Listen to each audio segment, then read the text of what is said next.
Esse é o Ancapso e nós vamos falar agora sobre a situação na Ucrânia, hoje, dia 7 de junho de 2023. São 8 horas da manhã aqui no Rio de Janeiro, 2 horas da tarde lá em Kiev, no momento que eu gravo esse vídeo.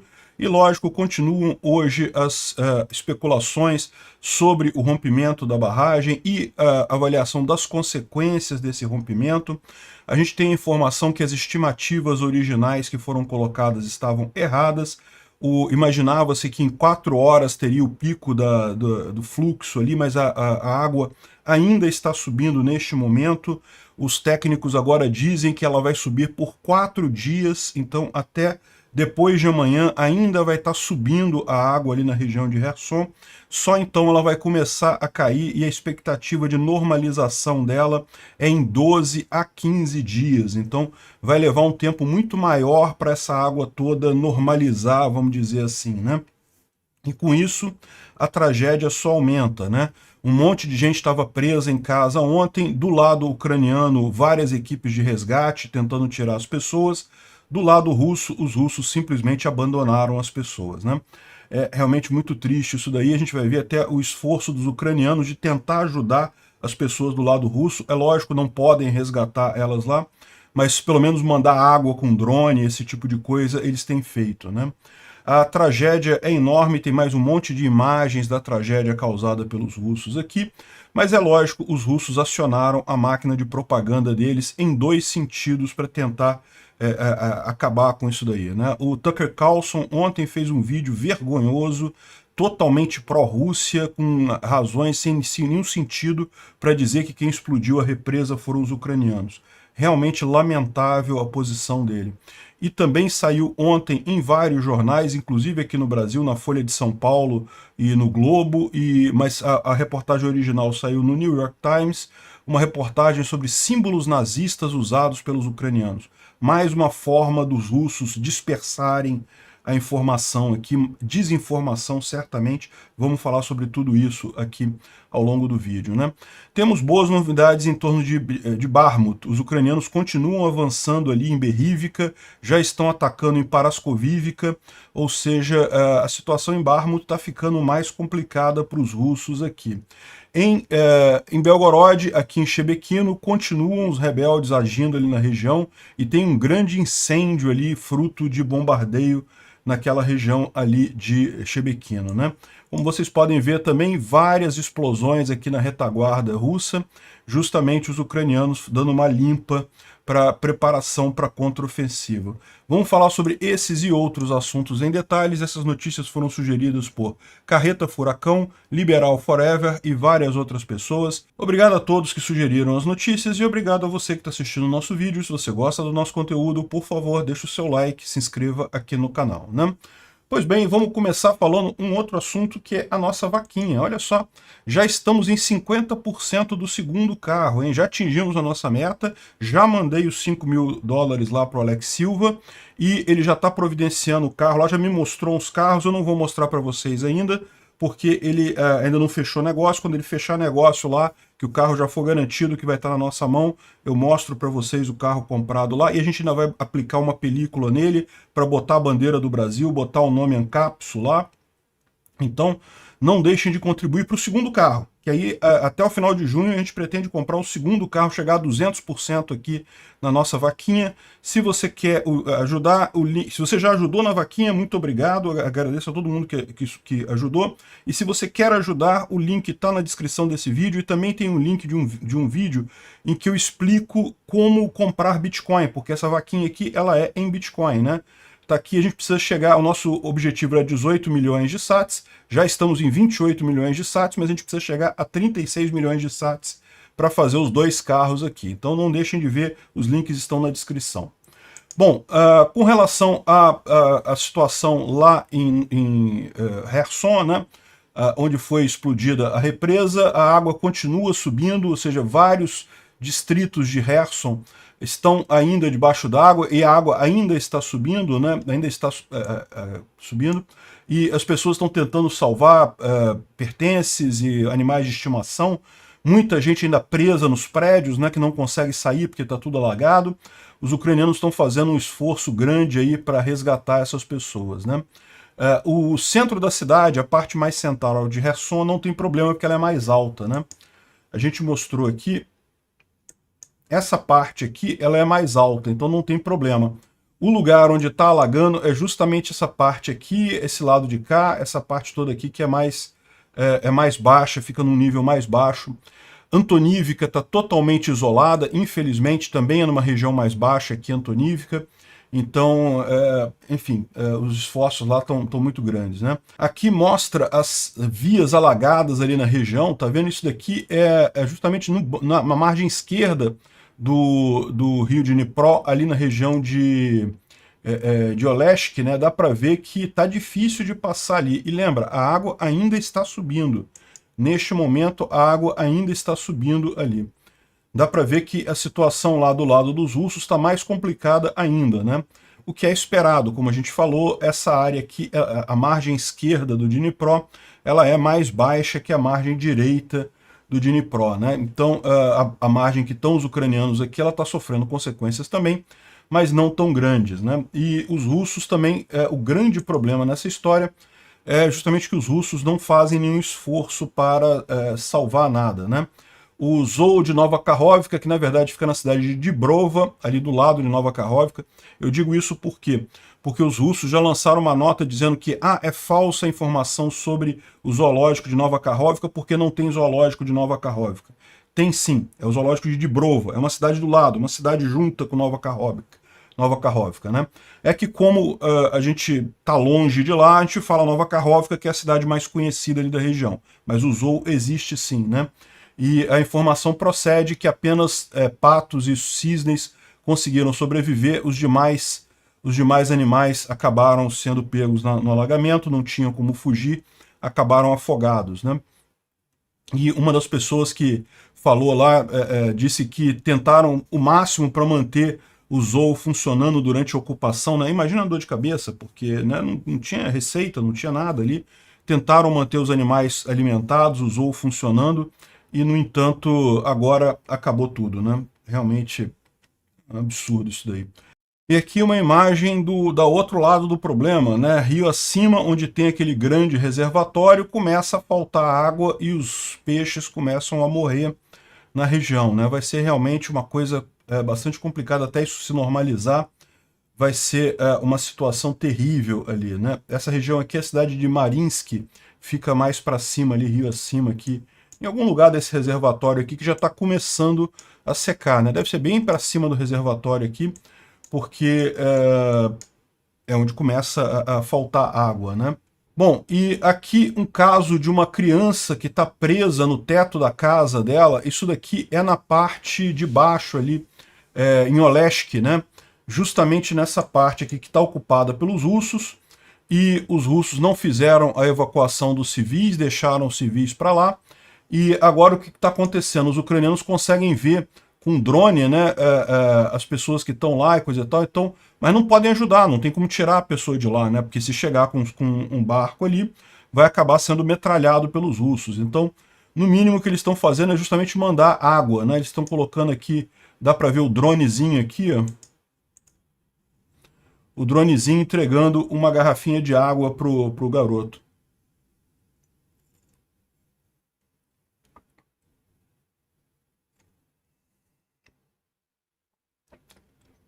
Pelo menos entregou a água ali para pelo menos morrer de sede, o garoto não vai, né? Mas realmente uma situação triste, porque você para pensar, não vai ter resgate, esse pessoal não vai ter gente para tirar esse pessoal dali, né? Aqui uma outra informação dizendo que a água ainda deve subir pelas próximas 20 horas. E lembra, é o que eu falei, né? Tem gente dizendo que vão ser 4 dias ainda de água subindo, outros dizendo que vão ser... Ontem estavam falando que iam ser só 4 horas até a água subir no máximo, depois já ia começar a cair. E, enfim, não sabemos exatamente quanto tempo vai levar, mas ainda vai levar pelo menos um dia para essa água continuar subindo, para então começar a cair, e lógico, ainda vai levar vários dias até a água voltar ao normal, né? Ao nível normal. E lógico, aquele reservatório lá em cima vai estar vazio, não não tem alternativa, né? Uma outra coisa que a gente não mencionou ontem, né, além dos desastres todos que a gente falou ontem com essa quebra do reservatório, que vai faltar água em várias cidades aqui, que vai faltar água na Crimeia, que vai alagar a parte de baixo toda aqui, que é um desastre ambiental enorme, porque acabou lavando vários pátios industriais, várias docas de navios aqui com óleo sujo e coisa e tal, tudo isso vai ser jogado no Mar Negro, né? Além de todo esse problema, tem um outro problema que o pessoal está levantando aqui, que são esses 4 canais que não abastecem a Crimeia, mas abastecem a região sul da Ucrânia. Então a região sul da Ucrânia ela é uma região mais seca, ela justamente, os ucranianos conseguem cultivar alimentos ali, né, conseguem cultivar agricultura ali, justamente porque tem esses canais aqui, ó. Esse roxo aqui, esse verde maior e esse outro vermelho aqui, são canais que justamente fazem a irrigação de toda essa área aqui.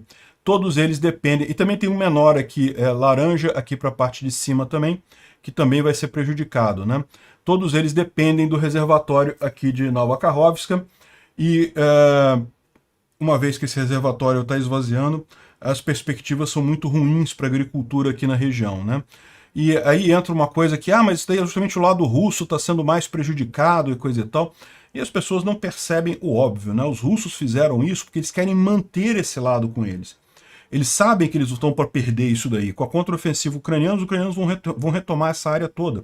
Então, eles estão fazendo isso. É melhor eles manterem uma área quebrada, vamos dizer assim, do que não manterem nada. Por isso que eles quebraram o negócio aqui, na expectativa de impedir o avanço ucraniano nessa região aqui, né? Não sei se vai impedir, porque são só 10 dias que eles ganharam aí, mas eles estavam na expectativa que a contraofensiva ucraniana estava acontecendo naquele momento. Então, essa é a lógica por trás da decisão russa de explodir isso daí, né? E bom, essa discussão está havendo, né? Muita gente está dizendo que foram os ucranianos. Na verdade, tem 3 hipóteses: foram ucranianos, foram russos, ou foi uma falha estrutural e coisa e tal. E olha só, se foi falha estrutural, se foi problema na represa, não deixa de ser culpa dos russos, porque no final das contas, eles estavam, a parte que rompeu foi a parte que estava do lado dos russos. Os russos não deram manutenção, não fizeram controle. Existe essa possibilidade de ser um acidente? Existe. Eu acho pouco provável. Eu acho que foram os russos. Mas lembra que o nível do reservatório, a gente mostrou ontem, ele estava numa máxima histórica, estava muito acima do que é o normal do nível do reservatório. Isso, evidentemente, coloca uma pressão maior na represa, né? E se a represa não estava bem, não estava sendo mantida, o pessoal não estava verificando se tinha rachaduras, esse tipo de coisa, pode muito bem ser que com essa pressão mais alta e a represa com má manutenção, ela tenha cedido. Mas acho pouco provável isso acontecer justamente no momento dos ucranianos começarem a contraofensiva deles, né, os russos achando que os ucranianos estão iniciando a contraofensiva deles. Seria uma coincidência, muito coincidência demais acontecer nesse momento. Por isso que eu acho que foram os russos mesmo que fizeram isso, né? Mas assim, mesmo que por hipótese chegue-se à conclusão de que foi uma ruptura da represa, não deixa de ser culpa dos russos, eles que não estavam fazendo a manutenção. Agora, nessa discussão toda aqui, ontem os Estados Unidos lançou uma nota dizendo que não podia dizer oficialmente quem que teria causado o dano na estrutura, né? Só que isso é a posição oficial, eles não podiam dizer por quê? Porque o elemento que eles têm para provar que foram os russos que fizeram isso está classificado ainda. Então, os oficiais de inteligência americanos disseram na NBC ontem que eles têm sim evidência que as forças russas estavam planejando destruir a represa de Nova Kakhovka, que sofreu essa falha grave, coisa e tal, né? E eles estão trabalhando para declassificar os documentos relacionados a isso, então mostrando que realmente a ideia deles era isso e culpar a Ucrânia por esse tipo de coisa, né? Então, tá mais do que claro isso, a gente já sabia desse tipo de coisa, isso é o tipo de coisa que os russos fizeram já no passado, eles tinham condições de fazer, os ucranianos não tinham, como não existem mísseis capazes de abrir um rombo deste tamanho na represa ali, né? Então, certamente foi algo feito pelos russos com explosivos ali na região. Também o pessoal aqui de Israel, eles falaram também que eles têm informação de que foi a Rússia que explodiu a represa, né? ou seja, está mais do que claro que foram os russos mesmo, mas é lógico, você pode esperar a guerra de contra-informação, eles tentando jogar isso para o lado ucraniano. A Ucrânia não ganha nada explodindo essa represa. Alagou ali as posições russas na margem esquerda, mas os ucranianos agora não tem como fazer um ataque por ali, ou seja, e aí, mas então daqui a 10 dias os ucranianos podem fazer o ataque. Mas no final das contas os russos já vão ter estabelecido daqui a 10 dias posições defensivas mais atrás, né? Pode ser que os ucranianos estabeleçam uma cabeça de ponte ali na área de Olesk, coisa e tal, pode ser, mas não foi um ganho significativo para os ucranianos. E lembra, o pessoal fala assim como se aquela área fosse a área dos russos. Não, é a área temporariamente ocupada pelos russos, né? Além disso, tem esse outro documento aqui que o pessoal lembrou, um documento emitido no dia 30 de maio. Olha só, dia 30 de maio, poucos dias atrás, o governo da Federação Russa lançou um documento aqui dizendo que nas áreas da República, entre aspas, Popular de Donetsk, de Luhansk, Zaporizhia e Kherson, eles estão proibindo fazer inspeções de segurança em estruturas hidráulicas. Eles estavam efetivamente proibindo que fossem feitas essas inspeções. Talvez justamente por quê? Porque eles já estavam preparando a explosão e não queriam que alguém fosse lá fazer a inspeção e identificasse os elementos lá, as bombas que eles tinham colocado para explodir a represa, né? Evidentemente é a única coisa lógica que você pode tirar disso daqui, né? O Igor Girkin, ou Igor Strelkov, aquele criminoso de guerra lá da DPR, né? Ele disse que a destruição da represa de Nova Kakhovka foi uma surpresa para as tropas russas. De acordo com as minhas informações, a retirada das tropas na região alagada de Dnipro foi completa, embora tenham ficado alagados até a região do peito na água, acabou acontecendo a retirada de maneira relativamente organizada, com poucas perdas. As tropas já consolidaram novas linhas defensivas. A evacuação foi inesperada, tanto para nós quanto para o inimigo. Ambos os lados tentaram tomar vantagem disso usando artilharia. Mentira, os ucranianos não tentaram, os russos tentaram. No entanto, como reportado do campo, o inimigo transferiu já uma parte significativa do material de reconhecimento para a região de Zaporizhia. Então o fogo deles não foi preciso o suficiente para impedir a recolocação das nossas unidades. Quanto à nossa artilharia, eu não tenho dados sobre a acurácia ou sobre a precisão dela, né? E sim, aparentemente, eu subestimei o nível de criatividade do comando inimigo. A quebra da represa aparentemente não está ligada a nenhuma operação ofensiva. Ontem ele estava dizendo que os ucranianos explodiram a represa porque iriam fazer a contraofensiva ali em Kherson. Não tinha lógica isso, né? O inimigo, no final, estava tão não preparado para isso quanto nossas tropas. Enfim, ou seja, o que eles estão dizendo é que, no final das contas, foi uma surpresa dos dois lados. Mas é o que eu falo para vocês. A cronologia dos atos que eu falei no vídeo de ontem mostra que os russos esperavam que fosse um pequeno vazamento, que houvesse um pequeno alagamento. Eles tentaram fazer a coisa para ser uma pequena tragédia, para tirar só as tropas ucranianas que estavam na cabeça de ponte ali na região de Olesk, né? Agora, como foi muito maior do que eles esperavam, pegou eles próprios de surpresa também, né? Isso aqui é a lógica. E ele fala aqui também sobre as ameaças todas que ele lembrou, inclusive na península ali de Kimburne, né? A gente falou sobre isso ontem também. Essa península aqui, que provavelmente vai ficar cortada, né? Essa área aqui é toda baixa. É provável que as tropas que estão nesse local aqui fiquem isoladas nessa península. E isso pode dar uma oportunidade para os ucranianos avançarem aqui e tomarem as posições russas aqui. Não sei se os ucranianos vão fazer isso, mas pelo menos eles têm essa oportunidade, né? Bom, as tropas ucranianas viram soldados russos sendo carregados pela correnteza das águas, né, no alagamento. E a gente mostrou ontem um vídeo de barcos naufragando e coisa e tal, e que muitas tropas russas morreram ou foram feridas na confusão, né? Então, ao contrário do que está dizendo o Igor Strelkov, o que é esperado, o Igor Strelkov está falando a favor da Rússia, ele disse que foi tudo calmo, que já conseguiram, que as perdas foram mínimas e coisa e tal. Segundo estão dizendo aqui, houve uma confusão maior lá, teve feridos e coisa e tal.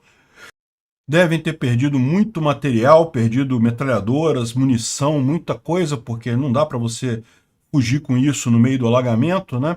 E o pessoal está falando aqui que muitas das posições russas ficavam em casas. Os russos ocupavam casas de civis ali na região de Olesk, né? E as casas foram todas alagadas ali, né? Bom, aqui tem uma outra coisa curiosa, né, que o pessoal aqui está reproduzindo o que disse um soldado ucraniano na região, né? Então, desculpa, é uma coisa meio off-topic, mas eu quero fazer um agradecimento aos soldados da Federação Russa. Eu tenho que expressar minha profunda gratidão ao operador de metralhadora da Federação Russa que estava localizada na área de Golaya Pristan. Golaya Pristan é essa região aqui mais ao sul aqui, né? Golaya Pristan é essa área aqui, né? Kherson está aqui, Olesk, que foi muito alagada, está aqui, e Golaya Pristan está aqui. Aí ele explica aqui, ó. O pessoal ficou atento ontem e fez um trabalho maravilhoso, liquidou outros soldados russos que estavam tentando avançar porque foram pegos pelo alagamento. Ou seja, a metralhadora não sabia, os soldados que estavam vindo eram soldados russos, fugindo do alagamento, eles não sabiam disso, fuzilaram todo mundo. Então, até uma companhia inteira do inimigo foi enviada para alimentar os caranguejos do rio lá de Kherson, né? Então, parabéns aos operadores de metralhadora. Foi uma confusão pelo visto, né? Uma companhia, ele está falando aqui, de em torno de 100 pessoas. É bastante gente isso, né? Mas enfim, de qualquer forma, houve confusão aqui e parece que os russos se mataram nessa região aqui. Eles estão apavorados porque estão preocupados de uma ofensiva ucraniana aqui.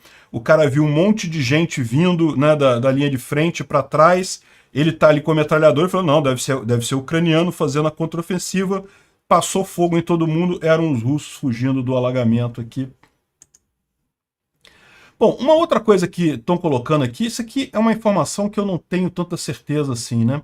Mas olha só, os russos encheram um reservatório que tem no distrito de Yakimivka, na região de Zaporizhia, e logo depois explodiram ele também, alagando a M14, a rota para Kherson, e uma grande área ali na região. Ou seja, eles causaram um outro alagamento aqui.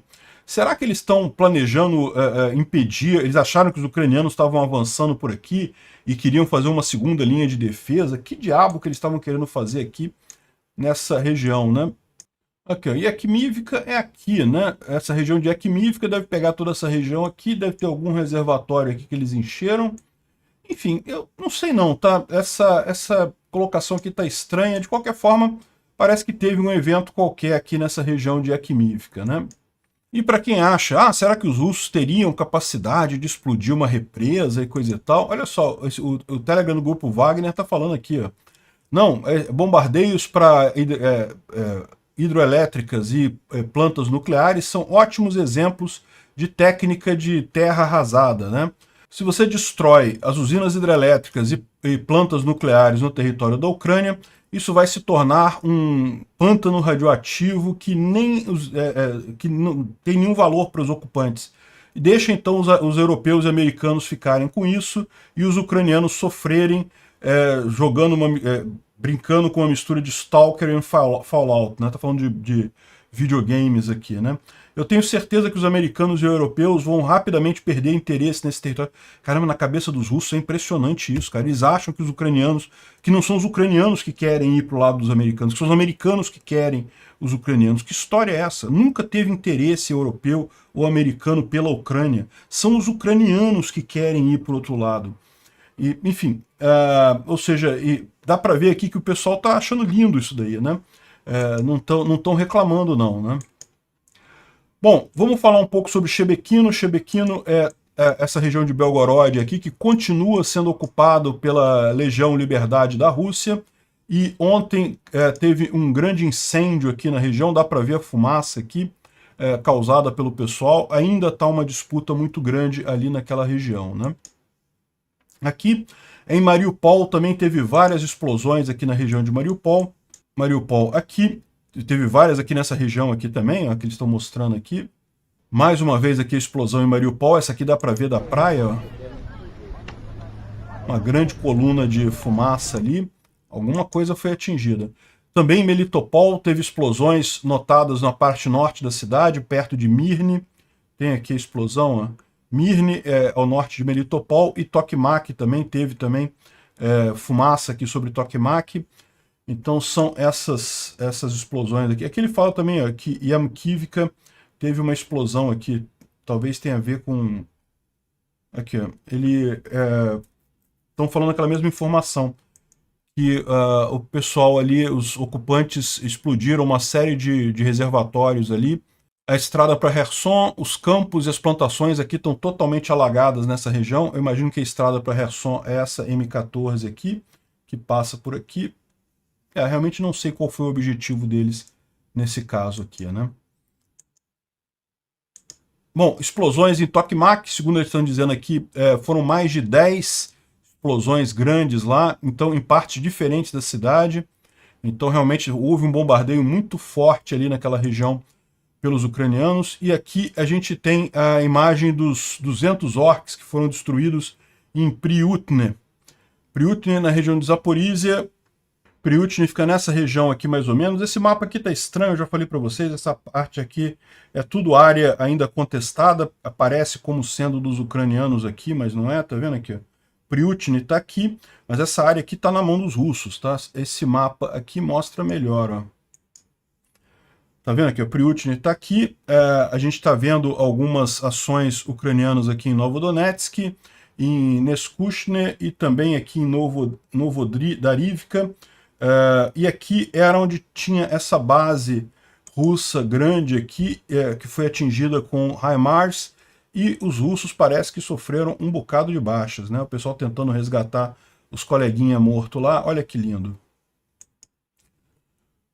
O Khodakovsky falou que os ucranianos não estão abandonando os esforços dele em Novodonetsk, né? Então, ontem a gente falou que essa briga aqui em Novodonetsk, os russos dizem que retomaram a cidade, os ucranianos ainda tinham alguma gente aqui. Enfim, não dá para saber. A minha proposta aqui, o que eu acho é que isso aqui ainda não é a contraofensiva, é um ataque de teste para ver a força aqui. Agora, segundo ele está dizendo aqui, parece que os ucranianos continuam na região ali, ainda estão ameaçando a cidade, então ele não sabe a situação que está lá. Ele fala aqui, ó, que está ficando cedo, não dá para ver nada, mas se eles conseguiram manter uma marca ali, né, uma pegada na cidade, tudo vai começar de novo na manhã e coisa e tal. Ou seja, ele diz que os ucranianos ainda estão ameaçando a região ali de Novodonetsk, né, essa cidade aqui. Pode ser que realmente eles estavam fazendo um ataque de teste, mas se encontraram a fraqueza, né, por que não explorar um pouquinho dessa fraqueza, né? Uma outra informação interessante é na região de Optiny, que é próximo de Avdiivka. Segundo estão dizendo aqui, os ucranianos iniciaram uma ofensiva aqui na região e conseguiram abrir um buraco lá nas defesas russas, né? Então, a Avdiivka aqui no mapa, dá para ver aqui, ó, Optiny está aqui, ó. Eu já tinha falado para vocês que essa área vermelha aqui nesse mapa está exagerado, né? Então eu gosto desse mapa porque ele é um mapa mais estável, ele não muda muito, mas de vez em quando ele fica com uns erros, assim, fica com umas áreas meio exageradas. Então, tanto para um lado quanto para o outro, você viu ali embaixo, está errado para o outro lado, os russos que controlam ali. Aqui eles estão exagerando o controle dos russos, né? Então os ucranianos teriam rompido a defesa russa aqui em Optiny, aqui nessa região. Não se sabe o quanto que eles conseguiram avançar. O Strelkov está dizendo que os ucranianos tomaram uma posição e então foram parados por artilharia, né? E diz que não eram as brigadas ofensivas ucranianas. Ou seja, o que ele está dizendo aqui é que não foi ofensiva, não foram novas tropas, foram as tropas ucranianas que perceberam uma fraqueza ali e conseguiram avançar em direção aos russos. Tomaram uma posição só. Ok, mas tomaram uma posição, né? Bom, também teve informações de que lá em Bakhmut os ucranianos entraram em modo ofensivo ali em Bakhmut e avançaram na região de Berivka, causando muitos danos também contra um contra-ataque russo que teve na área de Klishivka, né? Então aqui em Bakhmut dá para ver que Berivka é ao norte, Klishivka é ao sul. Então os ucranianos têm avançado aqui, têm conseguido avançar. Aqui no mapa dá para ver também aqui, embora também aqui a gente tem um certo exagero aqui nessas áreas vermelhas, a região aqui de Orihovo, Vasilivka, já está tomada pelos ucranianos, tanto que os russos estão bombardeando aqui, ó. Tá vendo esse símbolozinho aqui? Que significa que os russos bombardearam essa cidade. Eles não bombardeariam a cidade se estivesse ocupada pelos russos, né? Então, na verdade, a gente sabe que a luta já está mais aqui para Dubovo, Vasilivka e Berivka, já está em parte com os ucranianos, e os ucranianos já estariam atacando Paraskovivka, ou seja, já estariam abrindo aqui uma avenida nisso daqui, que corre o risco de isolar todas essas tropas aqui russas. Eles não têm tantas tropas aqui não, tá? Isso aqui, como eu falei, também está exagerado. Não chega nesse nível todo aqui, a área ocupada pelos russos, não. Mas ainda tem muita gente russa por aqui, e os ucranianos avançando por aqui vão deixar esse pessoal sem suporte, né? Aqui, o Noel traz aqui um mapa mais preciso do que está acontecendo ali na região. Orihovo, Vasilivka já foi liberada pelos ucranianos totalmente. Dubovo, Vasilivka está na linha de frente aqui, está sendo tem bombardeio aqui, tem luta aqui. Os ucranianos já estão batalhando em Zalizniansk e também aqui em Paraskovivka, entre Berivka e Paraskovivka. Ou seja, essa área aqui está recuando com uma certa velocidade. Os ucranianos estão conseguindo avançar com uma certa velocidade aqui no norte de Bakhmut. E aqui no sul, segundo eles estão dizendo, essa contraofensiva que ele falou que matou muitos russos, né? Na verdade, um contra-ataque russo, né? Os russos perderam as posições aqui nessa área, aí tentaram recuperar as posições e os ucranianos conseguiram acabar com muitos russos por aqui, né? Então você tem aqui os ucranianos avançando por Kurdyumivka, por Klishivka, a partir aqui do sudoeste de Bakhmut, né? Te mencionou que os ucranianos tomaram o sudoeste de Bakhmut. Enfim, a briga aqui está muito grande e essa é uma briga muito importante. Por quê? Como a gente mencionou, os russos nessa região aqui ainda têm uma defesa muito fraca.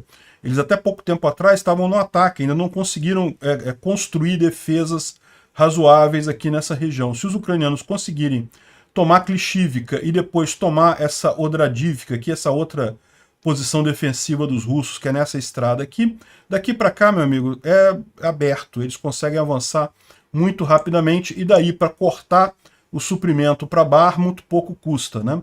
Os ucranianos estão avançando tanto ao sul de Bakhmut quanto ao norte de Bakhmut. Daqui a pouco vai ter um cerco ao contrário aqui. Muito interessante isso.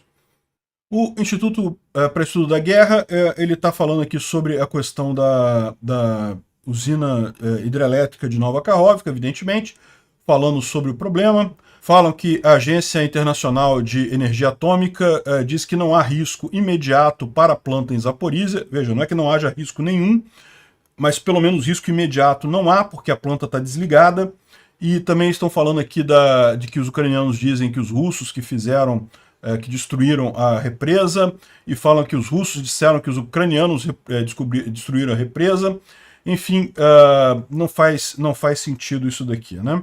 Eles colocam aqui que não tem evidências claras do que aconteceu no dia 6 de junho, então eles não vão afirmar categoricamente quem foi, mas eles concluem aqui dizendo, olha, embora a gente não possa oferecer uma afirmação categórica da responsabilidade pelo que aconteceu no dia 6 de junho, a gente acredita que o balanço de evidência, razão e retórica sugere que os russos deliberadamente danificaram a represa, né? É o que eu falo também, é a minha posição também, tudo indica que foram os russos. Pode ser que seja um caso natural de falha da represa? Pode até ser. Os ucranianos eu não acredito que façam isso, né? Além disso, ele fala aqui sobre o ataque com mísseis e drones que aconteceu na noite do dia 5 para o dia 6, a gente falou sobre isso ontem também, e fala sobre as brigas do Prigozhin com o ministro russo da Defesa. A gente vai falar sobre isso daqui a pouquinho, mais declaração do Prigozhin. Aqui, em termos de briga na linha de frente, eles colocam aqui que teve alguns confrontos aqui em Kriminá, Bilorhoivka, aqui no norte de Bakhmut, em si, e também mais ao sul aqui, mas nenhuma grande mudança, né? Agora, o que está dizendo aqui é justamente aquele trecho ali de Novodonetsk até Novoadrivka, que os russos disseram que os ucranianos avançaram e depois recuaram. Os russos retomaram as posições, mas é aquele negócio, isso tem todo o cheiro, toda a pinta de ataque probatório. Os ucranianos testaram o ataque ali, testaram a defesa russa naquela região e a defesa cedeu, a verdade é essa, né? Cedeu.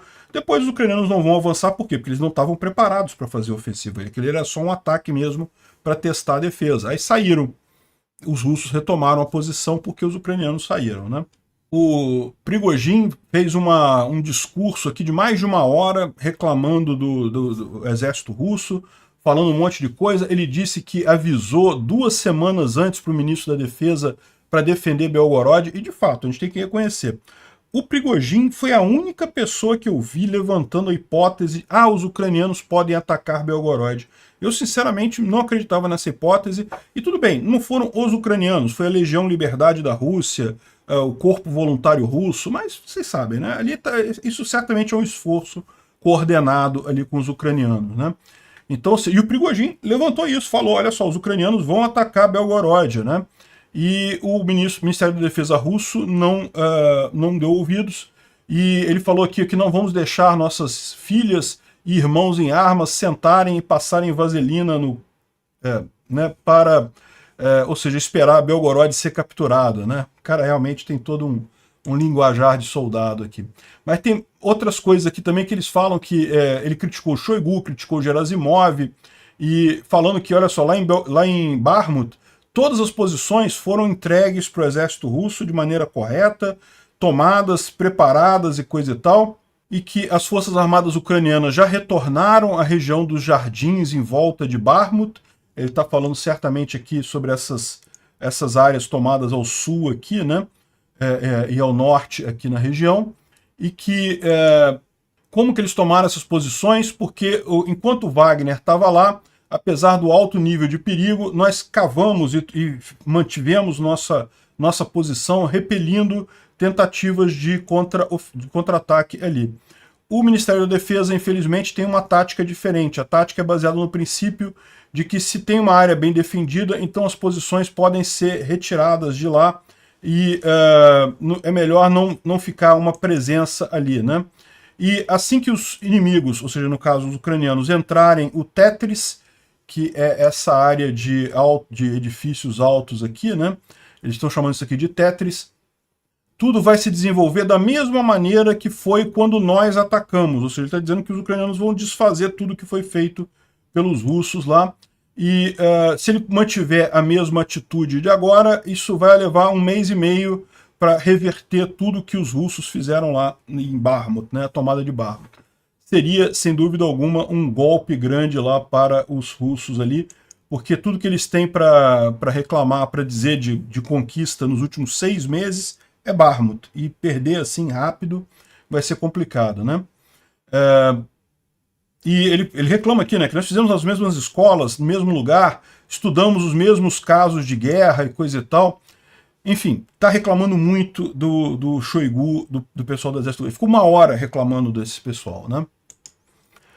Bom, outra coisa curiosa que aconteceu ontem, o Ministério da Defesa russo disse que destruiu tanques Leopard 2 durante essa recente contraofensiva ali na região de Novodonetsk, coisa e tal, e lançou esse vídeo aqui, ó, né? Tem um vídeo, isso aqui é um vídeo, na verdade, eles pegaram aqui um frame de um vídeo, e isso daqui seriam os Leopard 2 que foram destruídos pelos russos, né? E o pessoal tá levantando que, cara, isso daqui não faz sentido nenhum. O que esses tanques estariam andando no meio de uma área de trigo aqui, né, numa área plantada, que não tem lógica nenhuma.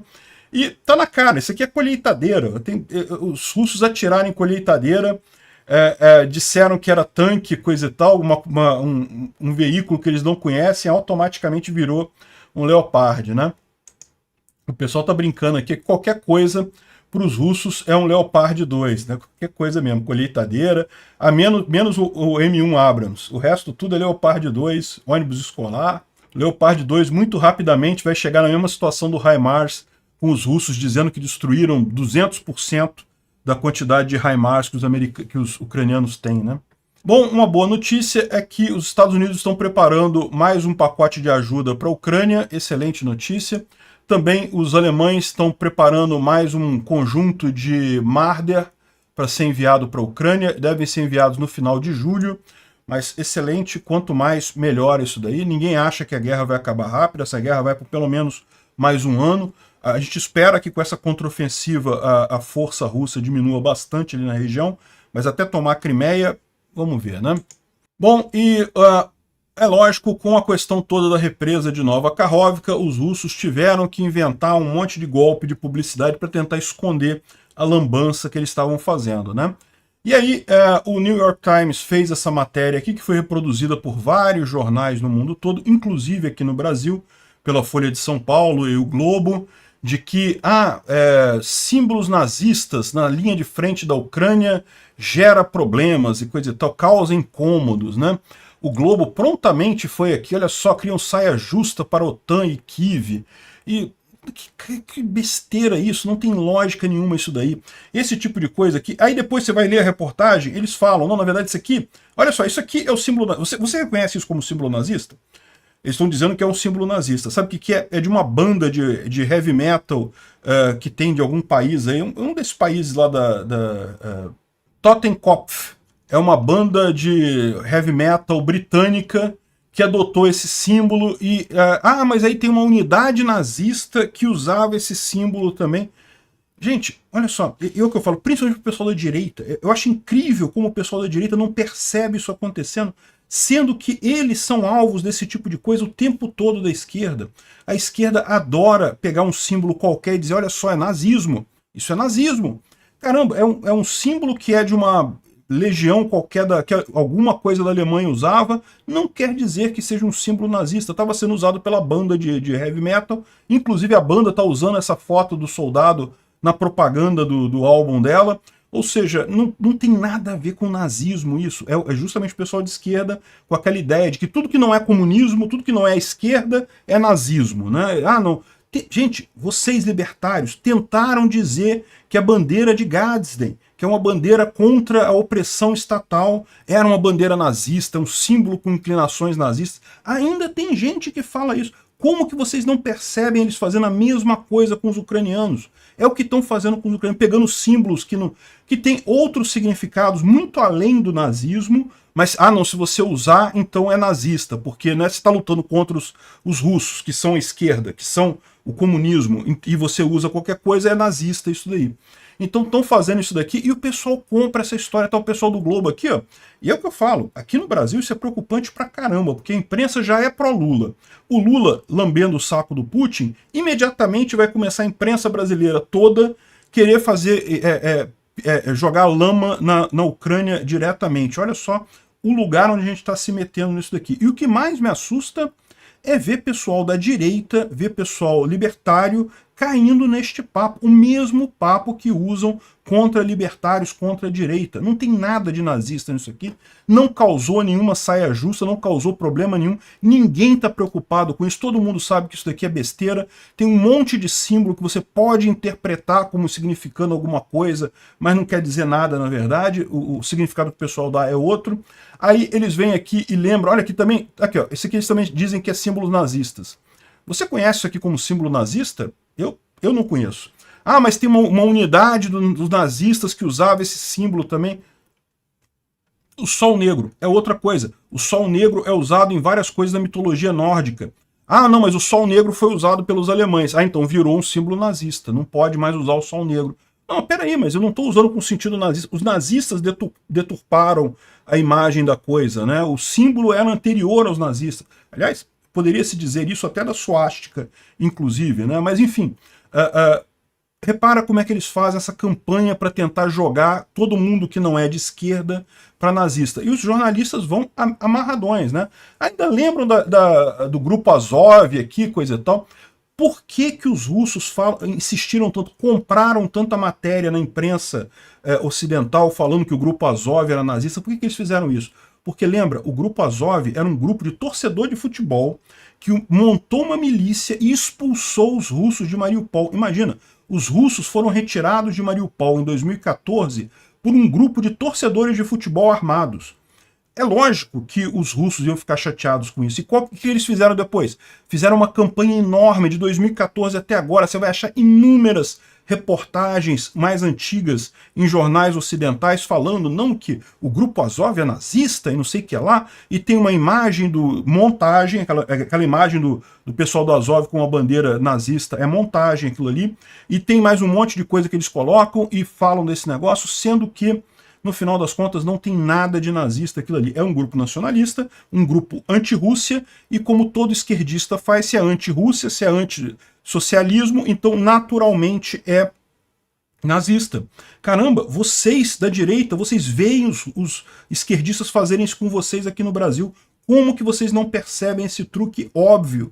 Não tem nada de nazista, não tem ninguém com inspiração nazista, nada disso. Eles só estão querendo tentar jogar lama na Ucrânia nesse negócio, criar confusão, criar mal-estar, principalmente com a esquerda, a esquerda moderada americana, que apoia a guerra na Ucrânia, né? A esquerda radical americana também é a favor da guerra, né? Parece que esse negócio, os dois extremos radicais estão favoráveis à Rússia. Eu não consigo entender por que o extremo da direita está favorável à Rússia. Eu sinceramente não consigo entender. Enfim, e para representar isso, nada melhor do que o Tucker Carlson. Tucker Carlson é um grande porta-voz da direita americana, muita gente ouve o cara, ele tem uma audiência enorme, fez a primeira vídeo dele lá ontem, falando sobre a represa de Nova Kakhovka, e cara, é nojento o que ele falou. Ele falou a propaganda russa do início ao fim.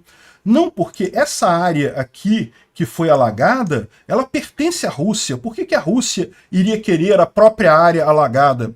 Como assim pertence à Rússia? Não pertence nada, é área temporariamente ocupada. Os russos estão querendo destruir tudo porque eles sabem que não vão poder ficar ali muito tempo. É óbvio isso, né? Enfim, o cara falou um monte de barbaridade, falou a propaganda russa de cima e embaixo.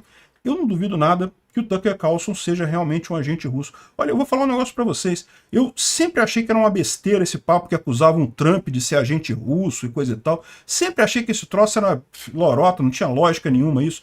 Claramente não teve interferência russa na eleição de 2016, nada. Tentaram alguma coisa? Podem ter tentado. Mas se tentaram, tentaram dos dois lados. Não fez diferença nenhuma no final das contas. Mas agora, esse pessoal começando a falar tanto assim da Rússia, eu começo a ter minhas dúvidas se realmente não tem uma ligação mais forte aí entre Trump e a Rússia nessa história. Sinceramente, começo a ficar desconfiado dessa história. E o pessoal da direita devia começar a pensar nessas coisas também, porque, olha só, não é estranho vocês estarem do mesmo lado do globo. Olha só, vocês estão começando a falar a mesma coisa que o Globo está falando, que o Lula está falando, que o pessoal da esquerda está falando. Tem alguma coisa errada aí, meu amigo. Alguém está errado no posicionamento de vocês aí. Pode prestar atenção, não é normal esse tipo de coisa. Vocês estão vendo a Rússia usar as mesmas armas que a esquerda mundial toda usa, exatamente para atacar o lado que é contrário ao socialismo, que é contrário à esquerda, né? E o pessoal, por algum motivo, cai nisso lindamente, acha que não, que a Rússia é um país conservador. Por quê? Conservador por quê? Porque tem lei anti-LGBT? É isso? Isso é ser conservador na cabeça de vocês? Que história é essa? Que loucura é essa, né? Enfim, eu acho que tem alguém errando nessa história, e é esse pessoal que está apoiando a Rússia na direita. Não faz sentido nenhum. O pessoal da esquerda, eu entendo. O pessoal da esquerda, realmente, a Rússia ainda representa aquele resto indigesto do comunismo, né? Eu até entendo o pessoal da extrema esquerda apoiar a Rússia. O pessoal da direita não faz sentido nenhum. Obrigado por assistir o vídeo até o final. Além de curtir, compartilhar e se inscrever no canal, considere se tornar patrocinador com valores a partir de R$ 1,99. Clique no botão Seja Membro abaixo para saber as condições e vantagens de patrocinar o canal. Mais informações sobre o nosso projeto, visite nossos sites indicados na tela.